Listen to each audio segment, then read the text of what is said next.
আমি কয়েকদিন আগে বলেছিলাম যে 17 তারিখ থেকে আমাদের তৃতীয় পর্যায়ে অন্নপূর্ণা যোজনার টাকা অ্যাকাউন্টে ট্রান্সফার শুরু হবে। আমরা যেহেতু সংকল্পপত্রে ঘোষণা করেছিলাম আমরা প্রথম জুন মাসে 28 লক্ষ বেনিফিশিয়ারিকে অনলাইন এবং অফলাইনের মধ্যে দিয়ে আমরা শুধু প্রোগ্রামটা লঞ্চ করিয়েছিলাম। পরবর্তীকালে আমরা নির্দিষ্ট তথ্য এবং ফর্মের ব্যবস্থা করি। এটা করার পিছনে অনেকগুলো কারণ ছিল। প্রথমত সরকারি টাকা, এই সরকারি অর্থ সঠিক জায়গায় ব্যয় করা উচিত। সরকারি অর্থে নয়ছয় করার বা ফাইন্যান্সিয়াল ইনডিসিপ্লিন করার কোনো অধিকার কোনো মুখ্যমন্ত্রী, মন্ত্রী বা আধিকারিকের নেই। তাছাড়াও বিগত দিনের লক্ষ্মী ভান্ডার বলুন বা আমাদের সরকার আসার পরে অন্নপূর্ণা যোজনা, এটা সম্পূর্ণভাবে মহিলাদের একটি স্কিম। তার বয়স নির্দিষ্ট করা আছে 25 থেকে 60 বছর। সেক্ষেত্রে কোনো পুরুষের বা বয়সের 25 বছরের কম যারা, তারা পাওয়ার যোগ্য হতে পারে না। আমরা বিগত সরকার যখন প্রথম শুরু করে খুব অনিয়মিতভাবে প্রায় 9 মাস গেছে 500 টাকা করে ভাতা দিতে, এবং প্রতি মাসেই তাদের সংখ্যা এদিক ওদিক হয়েছে।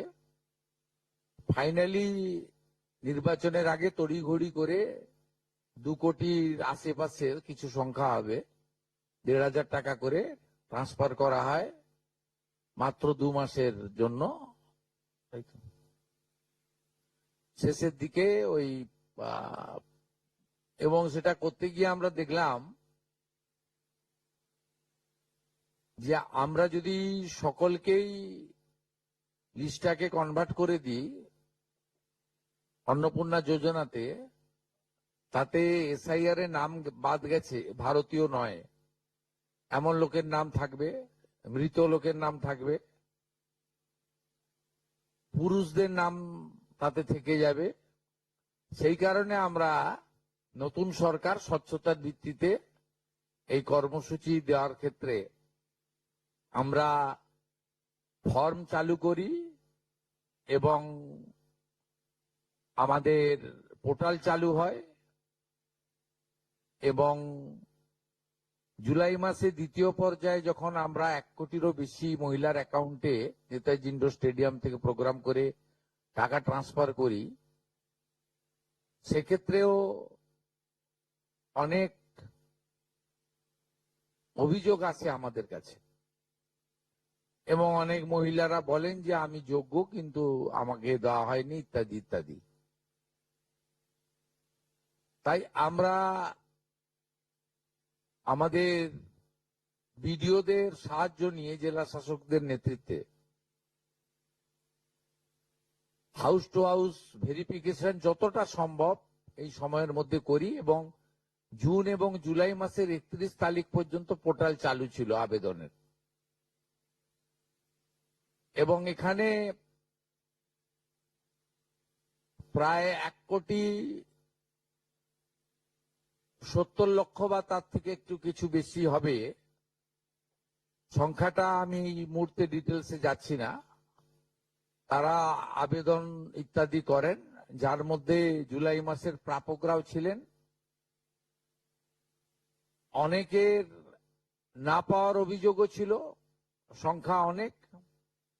আবার অনেকের বক্তব্য ছিল যারা পাওয়ার যোগ্য নয় তাদের দিয়ে দেওয়া হয়েছে। তাই আমরা মোটামুটি একটা ভেরিফিকেশনের কাজ করছি, যে কাজ আগামীকাল পর্যন্ত আমাদের চালাতে হবে। এর মধ্য দিয়ে ভেরিফাইড হয়েছেন সংখ্যাটা অনেক, গত মাসের থেকেও অনেক বেশি।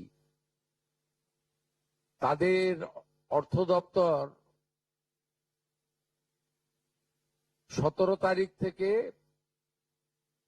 এত বিরাট এলাকা, বিরাট টাকা, 2-3 দিন লাগবে অ্যাকাউন্টে ট্রান্সফার তারা করতে থাকবেন। তো এটা প্রতি মাসে হবে না, প্রতি মাসেই যারা ভেরিফাইড হলেন তারা মাসের দ্বিতীয় সপ্তাহে, আমি দেখছিলাম কিছুজন 1 তারিখ থেকেই বলতে শুরু করেছেন কখন ঢুকবে কখন ঢুকবে। মানে এরা মূলত আমাদের ভোট দেয়নি, আমাদের পরাজয় দেখতে চেয়েছিলেন, খুব কষ্ট হচ্ছে ওদের। কিন্তু আমরা সরকারি টাকা নয়ছয় করতে দেব না, আর যোগ্য প্রাপকদের চিহ্নিত করেই দেব, এবং আমরা এক্ষেত্রে কমিটেড। অর্থাৎ যে চুরি দুর্নীতি হয়েছে, যেমন বিগত দিনে আধার লিঙ্ক অ্যাকাউন্ট নম্বর দেওয়া হয়নি, সেলফ ডিক্লিয়ার অ্যাকাউন্ট নম্বরে দেওয়া হয়েছে, এর ফলে মহিলার টাকা পুরুষ পেয়েছে, অন্য লোক পেয়েছে, এখন গ্রেপ্তার হয়েছে বহু মানুষ। এই সব আছে, ডিটেলসে তো বলা যাবে না। আমরা মোটামুটি আপনারা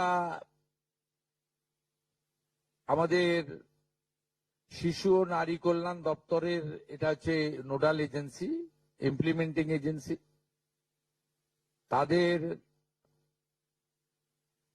19/5/2026 তারিখে 2411-WCD নম্বর বিজ্ঞপ্তির মাধ্যমে তারা একটা মোটামুটি এসওপি দেয়, তার ভিত্তিতেই ভেরিফিকেশন হয়েছে। এবং এই ভেরিফিকেশনে যারা যোগ্য বিবেচিত হয়েছেন, বৈধ হয়েছেন, তাদের অর্থ 17 তারিখ থেকে প্রদান করা হবে।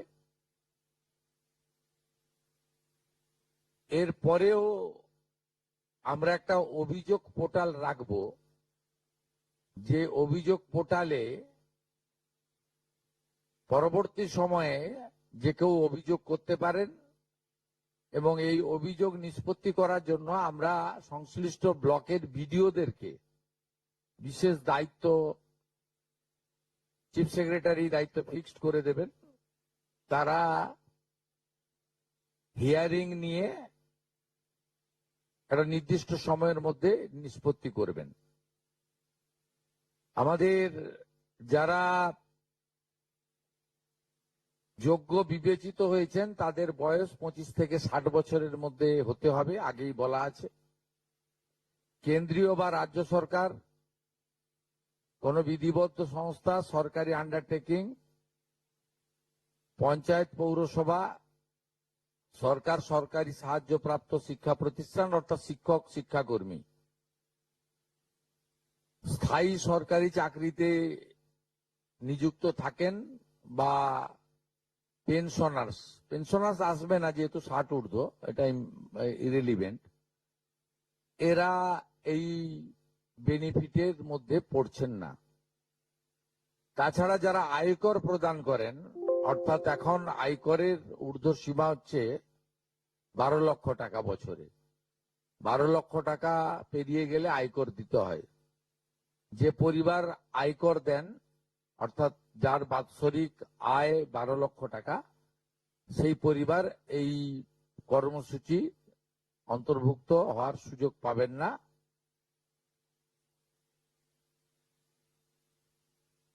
এবং যে মহিলা নিজে 10,000 টাকার বেশি নিজে উপার্জন করেন মাসে, তাকেও এর বিবেচনার মধ্যে প্রাথমিকভাবে আনা হয়নি। কিন্তু এক্ষেত্রে যারা ক্যাজুয়াল, কন্ট্রাকচুয়াল, মানে বাড়ির পুরুষ মানুষরা, তাদের বাড়ির পরিবারের স্ত্রী বা অন্যরা বিবেচিত হবেন। যদি কোনো মহিলা, এটা একটি নারী অর্থনৈতিক সশক্তিকরণের স্কিম, সেক্ষেত্রে যিনি সরাসরি নিজে 10,000 টাকার বেশি উপার্জন করেন তাকে বিবেচনা করা হবে না। 10,000 টাকার বেশি উপার্জন করেন তাকে বিবেচনা করা হবে না। 25 থেকে 60-এর মধ্যে যারা 3,000 টাকার কম ভাতা পান, ধরুন উইডো পেনশন 1,500 টাকা এই মাস থেকে হয়েছে, গত মাস পর্যন্ত ছিল 1,000 টাকা, তাদেরকে হায়ারটা দেওয়া হচ্ছে, 3,000 টাকাটাই দেওয়া হচ্ছে অন্নপূর্ণা যোজনাতে। এই ধরনের যত স্কিম 25 থেকে 60 মহিলাদের রয়েছে যারা 3,000 টাকার কম পান বিভিন্ন ভাতা, তাদেরকে 3,000 টাকার অন্নপূর্ণা যোজনার ভাতাটাই দেওয়া হচ্ছে। এক্ষেত্রে দুটি ক্ষেত্রে আমরা শিথিল করছি। একটা হচ্ছে দিব্যাঙ্গ ভাতা যারা পান তারা দুটো ভাতাই পাবেন। তারা দিব্যাঙ্গ ভাতা যেটা আগস্ট মাস থেকে 1,500 হয়ে যাবে সেটাও পাবেন, অন্নপূর্ণা যোজনা 3,000ও পাবেন, শুধুমাত্র ফিজিক্যালি চ্যালেঞ্জদের ক্ষেত্রে। আর পিএম কিষাণ সম্মান নিধির ক্ষেত্রে, এই দুটি ক্ষেত্রে আমরা এটাকে শিথিল রাখছি। এছাড়াও এর আগে যেটা অনেক মহিলার নাম বাদ চলে গেছিল, 3 কক্ষ বিশিষ্ট বাড়ি, এটা গ্রামের ক্ষেত্রে এক্সাম্পট করে দেওয়া হয়েছে। গ্রামের ক্ষেত্রে কোনো বাড়ির সংখ্যা রাখা হয়নি, শিথিল করে দেওয়া হয়েছে। অর্থাৎ গ্রামীণ এলাকার মহিলারা এবারে আরো বেশি সংখ্যায় সুযোগ পাবেন। তাদের ক্ষেত্রে, গ্রামীণ ক্ষেত্রে 3 কক্ষ বিশিষ্ট বাড়ি, যেটা জুলাই মাসে ওই ক্রাইটেরিয়াটা থাকার কারণে অনেকে বঞ্চিত হয়েছেন, এবারে আর বঞ্চিত তারা হচ্ছেন না। এবং শুধুমাত্র জমির পরিমাণের ক্ষেত্রেও যে 7টি কর্পোরেশন রয়েছে, সেখানে শুধুমাত্র 50 ডেসিমেলের বেশি জমির মালিকানা যারা কর্পোরেশন এলাকা, কলকাতা, হাওড়া কর্পোরেশন এলাকা 7টি, পৌর এলাকা এবং গ্রামীণ এলাকাতে ছাড় দেওয়া হয়েছে জমির পরিমাণের ক্ষেত্রে। এর ফলেও আরো অধিক সংখ্যক মহিলা, গ্রামীণ মহিলারা বিশেষ করে, এবারে আপনার অর্থ পাওয়ার ক্ষেত্রে সুযোগ পাবেন। আমরা সরকারি অর্থ, নারী সশক্তিকরণ, নারীর অর্থনৈতিক ক্ষমতা বৃদ্ধি, এই লক্ষ্য রেখে প্রকৃত প্রাপকদেরকে আমরা দেব। এবং প্রাথমিকভাবে সংখ্যাটা 17 তারিখে মাননীয় মন্ত্রী মালতী রায় মহোদয় আপনাদের জানিয়ে দেবেন। 17 তারিখ বিকেলে। আমি সংখ্যাটা বলছি না, কিন্তু যে কয়েক লক্ষ মহিলা তারা জুলাই মাসে অর্থ থেকে বঞ্চিত হয়েছিলেন, এই 3 কক্ষ বিশিষ্ট বাড়ি বা জমির পরিমাণ ইত্যাদির কারণে তাদের ম্যাক্সিমামটাই এবারে আমরা সংযুক্ত করে দিয়েছি। তাই আমি বিশ্বাস করি যে আগস্ট মাসে প্রদেয় অর্থে 100% না হলেও 99% প্রকৃত প্রাপকদের হাতে আমরা পৌঁছে দিতে পারব। এবং